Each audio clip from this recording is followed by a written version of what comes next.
Saludos, amados, bendiciones. Nuevamente aquí en otro episodio y continuamos con la bendición del hermano Carlos Vázquez. Y hoy vamos a darle continuidad ahora con la porción número 30, la cual es Kedoshim. Y eso tiene que ver con la santidad. Y bueno, esto está en Levítico 19 al 27.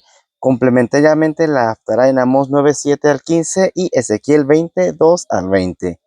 Y bueno, en esta porción se siguen dando los mandatos y los estándares de cómo cumplir la santidad del Eterno. Como ya hemos visto, hemos notado que la santidad comienza en las acciones. Tiene que ver con la intención, pero con manifestar esa parte del corazón. Y vamos a hablar acerca de eso, hermano. Así básicamente comienza diciendo algo muy importante. Sean santos porque yo soy santo. Y de ahí comienza a dar los estándares de la santidad, cómo se deben hacer y cumplir las cosas. ¿Qué nos puede decir al respecto, hermano? Porque ya comienza de lleno con algo fuerte. Bendiciones, primero que nada, saludos a todos. Pues en realidad la pregunta sería, ¿dónde empieza la santidad? ¿No? O sea, ¿hasta dónde nos tendríamos que ir para ser santos? Y algo que normalmente cuando se predica a Pedro, por ejemplo, cuando Pedro dice, sed santos porque yo soy santo, muchas veces no se considera que esas son palabras pronunciadas por el Padre mismo. Órale. O sea, porque cuando nosotros leemos la escritura, como vimos aquí, cuando vemos la escritura, quien está hablando es el Eterno. Sí. Y él dice, sed santos porque yo soy santo. O sea, entonces la pregunta sería, ¿qué fue lo que dijo el Padre cuando pronunció esas palabras? Ok. Y ahí nos vamos a dar cuenta de la magnitud de la santidad, porque muchas veces consideramos cosas que parecen, pues, ¿cómo llamarles? Banales, tal vez, pero que esas cosas que parecieran banales resultan no ser tan banales, porque para el Eterno, aún esas pequeñeces resulta que son importantes. ¿Y qué es lo que hay en torno a esa expresión en la palabra? ¿De qué estaba hablando el Padre cuando, cuando menciona esas palabras? Por ejemplo, podemos encontrar en Levítico 11, que no es de esta parasha, pero ahí están mencionadas esas palabras también, en donde señala, por ejemplo, qué animales se pueden comer y qué animales no se pueden comer. La dieta levítica. La dieta levítica. Entonces, él está hablando de esa dieta levítica y de pronto dice, cuando termina de hablar acerca de, incluso señala, no te contamines, cuando habla de comer reptiles, de comer ese tipo de animal, dice, no te contamines o no se contaminen y sean santos porque yo soy santo. O sea, a ese nivel en donde aún lo que metes en tu boca es importante cuando hablamos de santidad. Habíamos visto, bueno, como quería poner el tema, la santidad empieza con justicia, pero creo que acordamos decirle, no hay, o sea, sin justicia no hay santidad, porque los actos de justicia comienzan todos los días. De hecho, la santidad se conoce como un valor elevado, donde ese valor solo tiene ese auge o esa capacidad cuando nosotros damos el realce a los pequeños detalles. Claro. Cosas como desde lo que vemos, lo que hacemos, dónde caminamos, cómo nos conducimos y hasta la intención, porque no hacer las cosas correctas desde la intención incorrecta es lo que el Eterno valida. Entonces aquí estamos viendo que, bueno, el Padre da a conocer unos estándares desde respetar a los padres, guardar el Shabbat, porque aquí en la porción de la Haftará inclusive lo compara como una señal del pacto, que comienza a decir todo esto para que haya una serie de bendiciones. Sin embargo, en la Haftará el pueblo lo corrompe totalmente, ¿no? Y sobre todo quita esa señal del pacto, que es el Shabbat, porque lo empieza a profanar. Porque profanar no es necesariamente que no estés, sino que estés y no estés. Es correcto, sí. Y bueno, así a grandes rasgos comienza a hablar de la idolatría, de cómo hacen un corbán, o sea, una ofrenda llevan, pero llevan lo roto, lo perniquebrado, lo que les sobró, y como por cumplir, pero según ellos están bien y se sienten bien, porque están cumpliendo, pero el Eterno no lo estaba viendo con buenos ojos, ¿no? Claro que no. Está diciendo, los padres no van a pagar por los hijos, ni los hijos por los padres. Cada quien va a ser responsable de sus acciones, de sus pecados. No tienen que robar, no tienen que mentir, no tienen que prometer cosas en mi nombre y no cumplirlos. O sea, que sean justos de verdad, que la justicia del Eterno de verdad se cumpla, no que compren la justicia y que tengan favoritismos. Y todas estas series de acciones, la brujería, no meterse con personas de la familia, el adulterio, inclusive no mantenerse enojados con el hermano, la honestidad en los negocios, todas estas cosas nos comienza a dar como un estándar de santidad. Pero básicamente, lejos de que nos diga esto y esto y esto, se trata más bien de tener el valor común o la lógica de que el principio es aplicable para todo. Tenemos que ser íntegros, como dice Salmo 15, ¿no? O sea, ¿quién habitará en su tabernáculo? ¿Quién morará en su bote santo? El limpio de manos, el corazón puro, el recto, el que no calumnia, el que no por jurar algo, o sea, cambia en su beneficio. O sea, nos está hablando de esto, a final de cuentas. ¿Qué nos puede decir de eso, hermano? Pues aquí que, por ejemplo, justamente Santiago recupera esas palabras de ese salmo.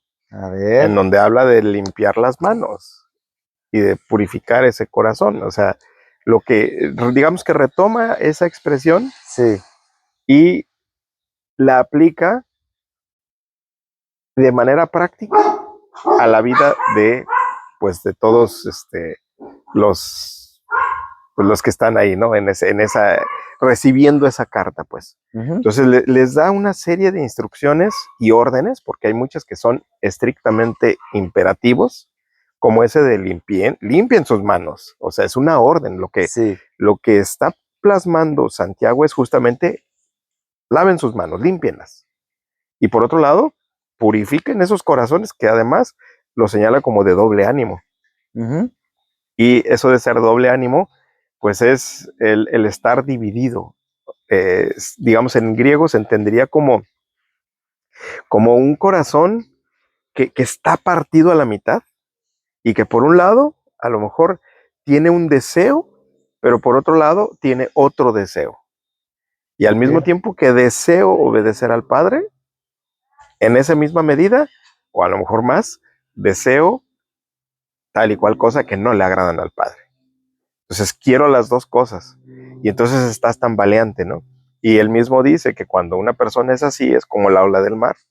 Sí, que va y viene. Y entonces llega el viento, y recordemos quién es el espíritu de la potestad del aire, Ruach, ¿verdad? El Ruach. No, pero el espíritu de la potestad del aire. A ver. Se entiende como Satanás. Oh. Y entonces, para donde ese viento sople, para allá vas a ir a dar. O sea, ya. Realmente es práctico. Y de hecho él lo dice, el que haga tal cosa no recibirá cosa alguna. O sea, si tú le pides al Padre sabiduría, y entendamos prudencia por sabiduría, si tú les pides al Padre prudencia para actuar en tu vida de una manera prudente, es decir, sabia, entonces, si tú estás entre dos pensamientos, nunca vas a lograrlo. ¿Por qué? Pues porque simple y llanamente ya lo tienes perdido. Porque estás entre dos pensamientos, y para donde el viento sople, para allá vas a ir a dar. Es como si un pie se moviera a un lado y el otro al otro, ¿no? Como si tú estuvieras sobre un pie, más bien. Estás sobre un pie equilibrándote, y con cosas en las manos, y las estás tratando de mantener en equilibrio, pues en algún momento cualquier cosa pasa y ¡pum! Yo he visto que un poquito en psicología dicen que nuestra mente es como muy normal que pase eso cuando no se tiene la identidad definida, porque en base a lo que tú creas es lo que vas a hacer, en base a quién crees que eres tú. Pero también dicen que a veces cuando no logramos tener esa coherencia emocional, esa inteligencia emocional, es pensar una cosa y hacer otra. Sí, claro. Porque realmente estamos guiados por lo que sentimos, no tanto a veces con lo que pensamos, porque a veces pensamos esto es lo correcto, pero terminamos haciendo las cosas incorrectas, ¿no? Casándonos con quienes no debíamos de casarnos, haciendo un negocio que no debíamos hacer, confiando con quienes no deberíamos de confiar. Asociándote con gente que no deberías de asociarte. Exactamente, y dejamos pero aún que influyan en nuestra vida y en nuestras decisiones, en vez de que el Eterno guíe nuestros pasos. Es como tener una mente dividida, y no comprendemos que la santidad tiene que ver incluso con las personas con las que nos relacionamos, porque obviamente van a influir. Que con lobos anda, ya se enseña, claro, sí, así funciona. las consecuencias que el Eterno habla, por ejemplo, en Levítico 20 acerca de cuando pone a hacer todos estos estándares, porque también dice que el extranjero tiene que ser tratado como un nativo, como una persona de ahí mismo. Ujú. Y resalta varias veces, obedezcan mis leyes, guardan mis estatutos, manténganse en mis leyes, o sea, pero lo dice muchas veces. ¿Por qué? Porque después en Levítico 20 empieza a hablar las consecuencias de no De seguir no ese haber camino. obedecido. Ujú. Y entre esos, bueno, los de muerte, para empezar, para empezar fuerte, tiene que ver con la idolatría, el estar con Moloch, el adulterio, el incesto, la maldición de los padres, o sea, el maldecir a los Ajá, sí, padres sí, sí. incluso, Sí. porque maldecir a los padres nada más es como decirles algo malo, o sea, al final de cuentas, cuando tú tienes el poder ayudarlos y no los ayudas, o sea, es una maldición porque tú puedes hacer algo y no lo haces. Ujú. El hecho de ir y visitarles, estar al pendiente, o sea, honrarlos. Y el no Ujú. honrarlos es maldecirlos, creo yo. Por ahí va la cosa. Pues sí, en cierto modo, si no los estás honrando, sí. Aunque creo que las expresiones que están ahí hablan propiamente de hablarles, Sí, decir, o sea, de decir palabras de maldición, pues, para con ellos. es como decir, de chiquito no me tratabas bien a lo mejor, ¿verdad? Y ya de grande, ahora sí, Pues, como puede ser mira, también, ¿no? hay veces, sí, pero hay veces que a lo mejor no es tan consciente como quiero la revancha, Eh, pero pues de repente, pues hay quien habla cosas, y habla de una manera, pero hasta les afecta en la salud. Bueno, eso sí, o sea, se me despectiva, hace, se me hace que mal, se me efectivamente hace hacer malo. eso, eso implica la deshonra, pero no es la única manera de deshonrar, ¿verdad? Bueno, Ahora, volviendo a lo que comentabas de la justicia y de la santidad, Juan, en la primera carta, por ahí del capítulo 4, si no me equivoco, sí. habla acerca de lo que es el pecado y de lo que es la justicia. Y entonces el pecado y la justicia, pues se entienden como dos cosas diferentes, Ah, incluso opuestas, a ver, porque lo que él plantea es que el pecado es la infracción de la ley, sí, pero por otro lado dice que el que es justo hace justicia. sí, ¿Y qué tiene que ver la justicia con la ley? Todo. O sea, ¿cómo se logra la justicia? A través de la ley. En cualquier país es así, ¿no? O sí, sea, tú tienes una constitución y para que tú actúes conforme a la justicia, conforme a la ley. es conforme a la ley. Entonces son aspectos totalmente opuestos y por eso tiene sentido lo que comentas de que el principio de la santidad pues es la justicia. ¿Por qué? Porque el hacer esa justicia, el actuar conforme a esa ley, es justamente lo que va a causar que tú mismo seas reconocido como completamente distinto a aquellos que no están actuando en santidad. Porque efectivamente, santidad, pues sí, muchos cristianos dirían, no, es que la santidad es el ser apartado, ya. Sí, claro. Dios te apartó y ya. Pero eso no es Sí, todo. sí, pero el asunto es que ese ser apartado, más que ser apartado, es ser distinguido. Estás aparte porque te distingues. Sí, claro. De la misma manera que distingues al pavo real macho de la pavo real hembra, que la hembra, pues ahí, eso y un pato feo, pues es lo mismo, o sea, están horribles, bueno, no horribles, pero un animal café que no llama la atención, que está en medio de la tierra, ni lo vas a ver. En cambio, un pavo real macho, Ah, sí, o sea, y pues, cuando abre la cola, la ¿no? cola, perdón, cuando abre la cola así enorme, o sea, porque pues, tú ves a la pavo real y pues, cualquier cosita, pero el pavo real, o sea, puede medir, no sé, más de 1 metro La pues la cola. cola, y con aquellos colores brillantes y aquel porte, y tú lo ves y wow. Bueno, así de esa manera, eso es el significado de Kedoshim o de Kadosh. Eso es el significado de Kadosh. Y bueno, también existe el significado de Kadosh para el lado opuesto. ¿Por qué? Porque a pesar de que es contradictorio a nuestro pensamiento, en el pensamiento hebreo existían, por ejemplo, las rameras, Ajá. que daban servicio en los templos para los ídolos. Ah, ok. Y esas rameras eran kadosh, eran Oh, santas. Las sacerdotisas, también las conocemos Exactamente, las sacerdotisas. Ajá. Pero eran rameras, o sea, Ok, pues sí. ejercían la prostitución. Porque Pues. pensaban que el acercarse a su Dios era a través de la sexualidad, que era como lo relacionaban. Y para aquella cultura en aquel momento, a ellas también les decían, estas son kadosh, o sea, estas son santas. pero ¿por qué eran santas? Eran apartadas para un uso en específico. Sí, pero era porque tú podías ver, o sea, tú las distinguías. Ah, ok. O sea, tú distinguías que esas estaban apartadas, digámoslo así. Uh-huh. ¿Para qué? Pues para el servicio de la prostitución. Una prostitución idolátrica. Sí, sí. Completamente O sea, idolátrica. todavía peor todavía. Sí. Sí. Entonces, pues ahí también está de qué forma quieres ser santo, ¿verdad? O sea, de qué forma quieres ser distinguido, porque puedes hacerlo para los dos lados. O te distingues como alguien en el servicio del Eterno, o te distingues como alguien en el servicio idolátrico, y ese pues... Yo creo que ese fue el error de Israel, porque en la Haftará nos habla acerca de que el Eterno les amonesta, bueno, entre las dos, ¿no? Les hace un reencuentro, ustedes siempre han sido rebeldes, o si les empieza a dar su historial, pero, ay, ¿qué tenemos? Una araña. Una arañita. Gracias. Y les empieza a decir, ustedes no son mejor que las demás naciones. Y les empieza a decir, ustedes son igual que las demás naciones. O peor. No, bueno, les da a entender, no les dice así, pero dice, Dios los ha separado de entre los demás pueblos, ¿para qué? Para hacer los suyos. Les está diciendo, o sea, ustedes son míos, esto, pero ustedes se han quedado ensimismados, no han guardado mis leyes. Les habla, acuérdate, de especial tesoros, les dice, sigan mis leyes, mis mandamientos, ¿para qué? Para entrar en su santidad y tener esa conexión con Dios. Pero lamentablemente, el pueblo del Eterno no lo sigue. Y aunque los demás pueblos, aunque los sacó de Egipto, eso no los hace mejores. Ellos básicamente creían como en una santidad posicional que se conoce, ¿no? Sí. Ellos dijeron, ay, somos del Eterno, ya la hicimos. Como decían los que le contestaron a Yeshua, nosotros somos hijos de Abraham. Somos hijos de Abraham, ajá, sí. Pero hasta ahí. Como alguien hoy diría, yo estoy en la gracia. Ándale, eso es el día de hoy, ¿no? La gracia. En plena desgracia. Salvo, siempre salvo. En plena desgracia, pero en la gracia. ¿No? Sí, ahora sí las traes buenas las frases, Carlos?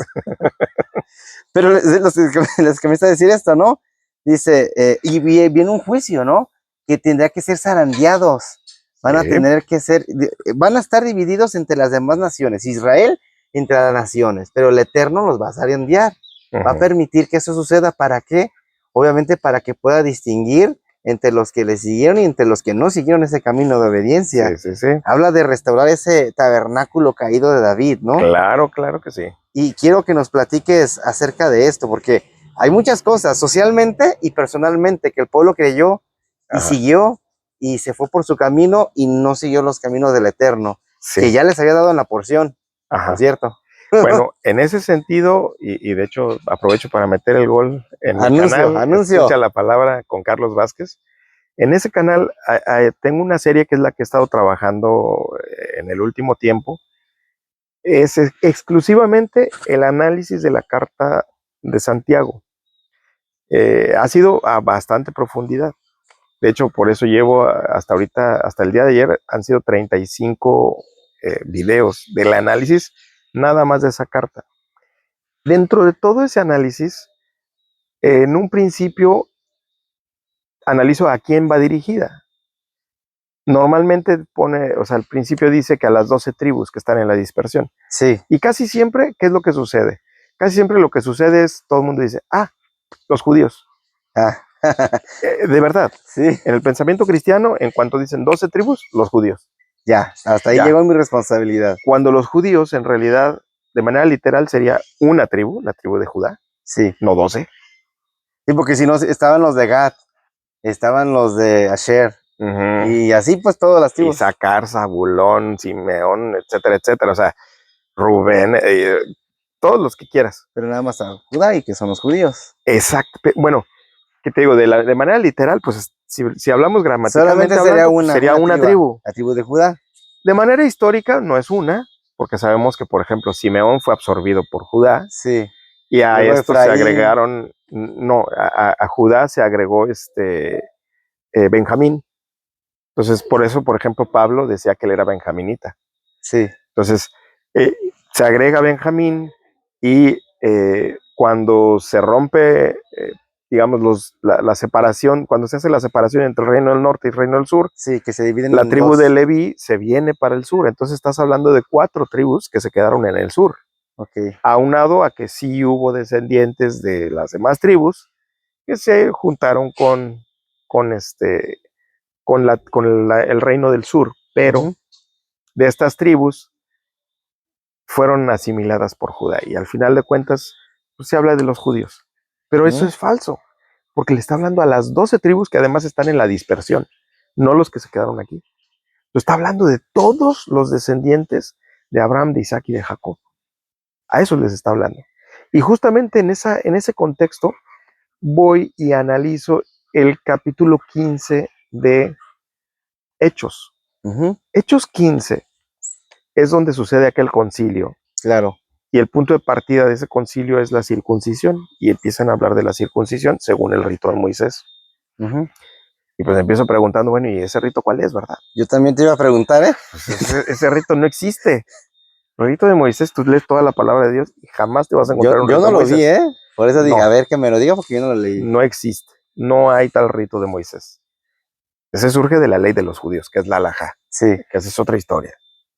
Pero el asunto es que cuando vamos analizando, de pronto Santiago, realmente se llama Jacob, o Jacob, Jacob o Jacobo, el hermano del Señor Yeshua, de sangre, para decirlo así en toda su expresión, su hermano de sangre, él de pronto empieza a hablar de esa profecía de Amós.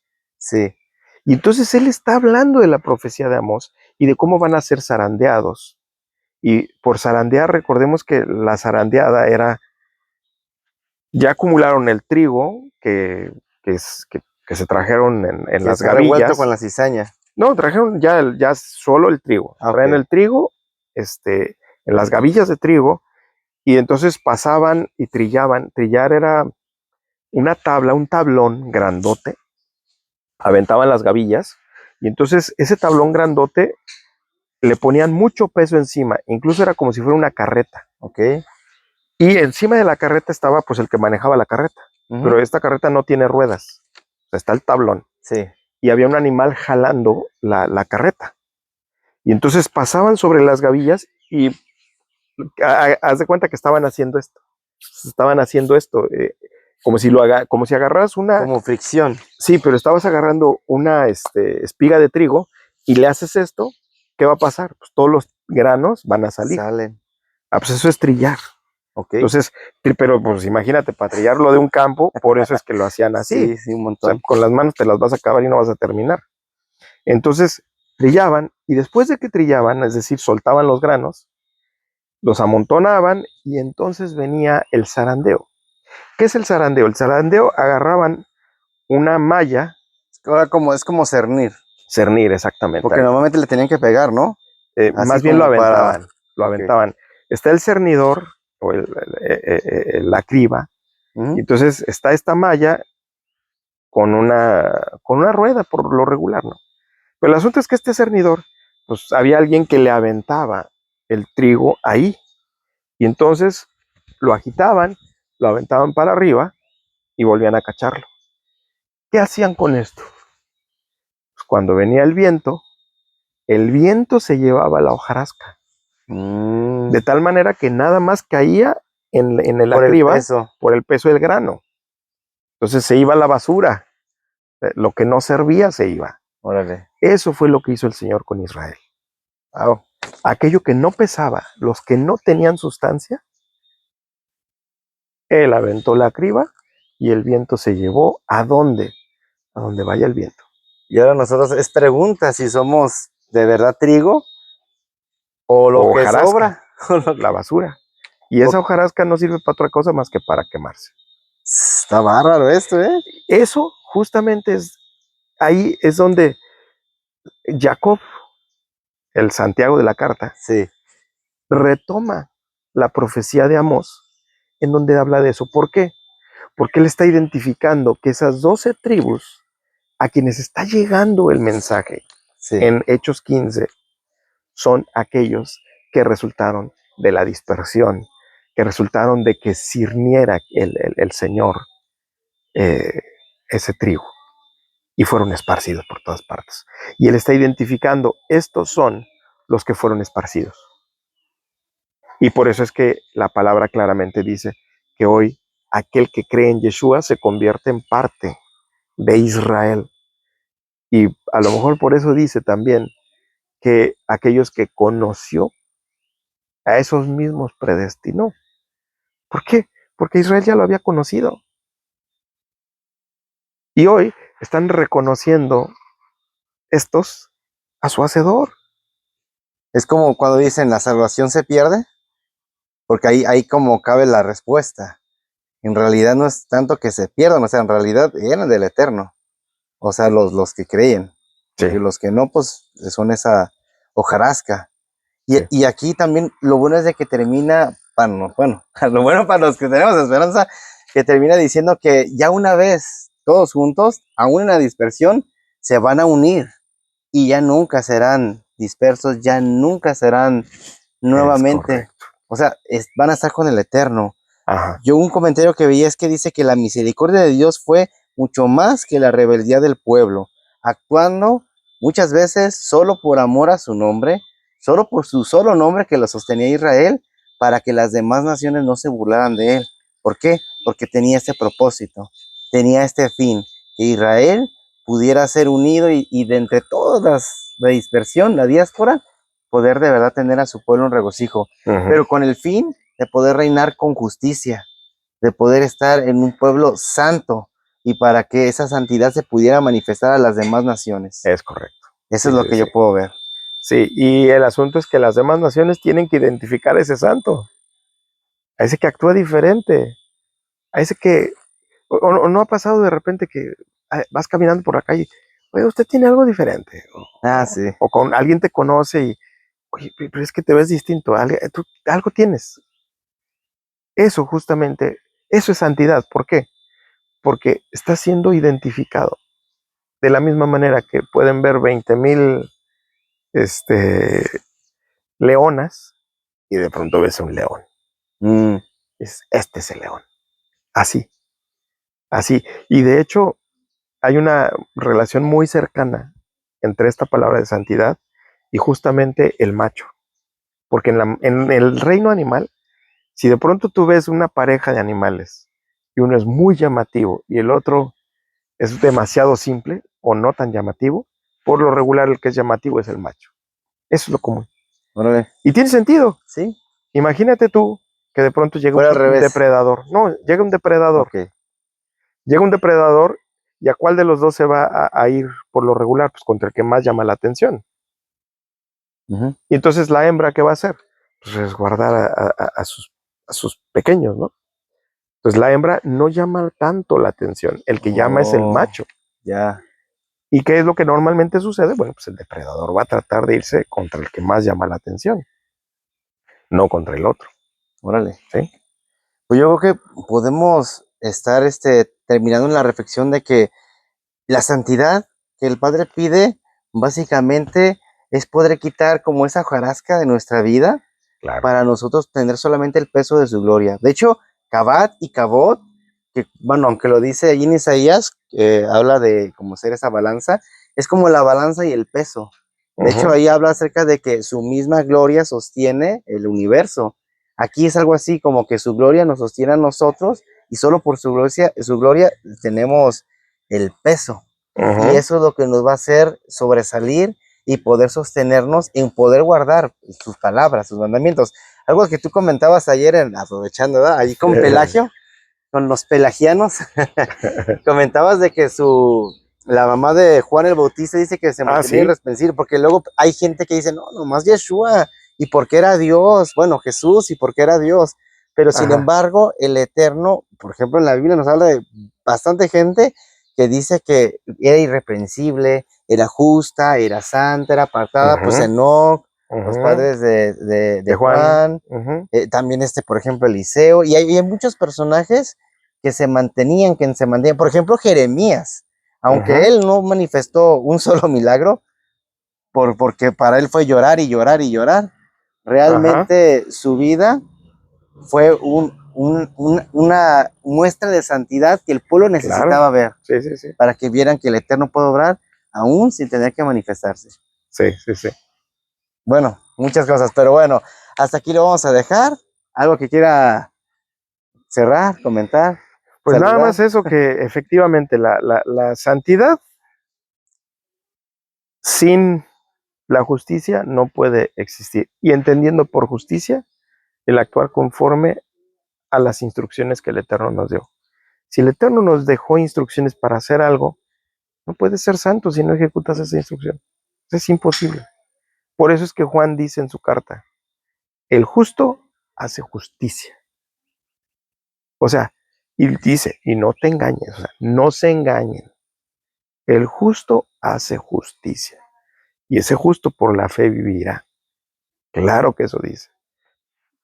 Por cierto, en el canal tengo un análisis de esa Vamos de a esa tener frase. que poner aquí en los comentarios la las para que me lo ligas mande y para lo que, pueda sí, poner claro. las ligas, ¿sí? Sí, con todo gusto. Para que el que le quiera investigar más. Sí, ahí hago ese análisis de esa expresión. Y no, o sea, no hay pérdida. O sea, necesitamos actuar en consecuencia. O sea, o sea, sí es cierto que no por obras para que nadie se gloríe, pero sigue leyendo. Inmediatamente después dice que para esas obras que no te salvan, para eso fuiste creado y para eso te salvó.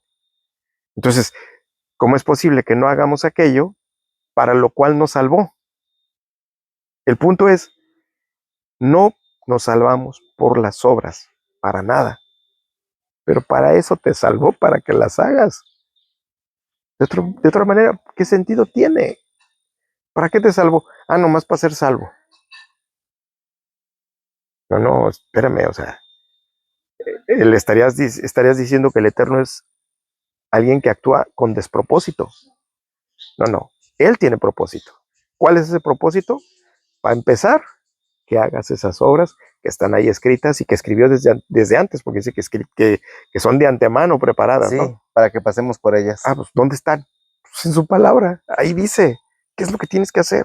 Y aunque efectivamente cada quien tendrá su llamado y cada quien tendrá obras que realizar que el Padre puso específicamente para ti, pues al mismo tiempo, ahí hay obras que están escritas desde antes, preparadas para que todo el mundo las haga. Es su palabra. Yo creo que con eso contestamos muchas cosas, que quedan de incógnito. Y bueno, cualquier duda, pregunta, comentario, ahí nos la comenta y se la preguntamos al hermano que nos conteste. Ándale. Espero poder. Nos vemos en el siguiente episodio. Hasta luego, shalom.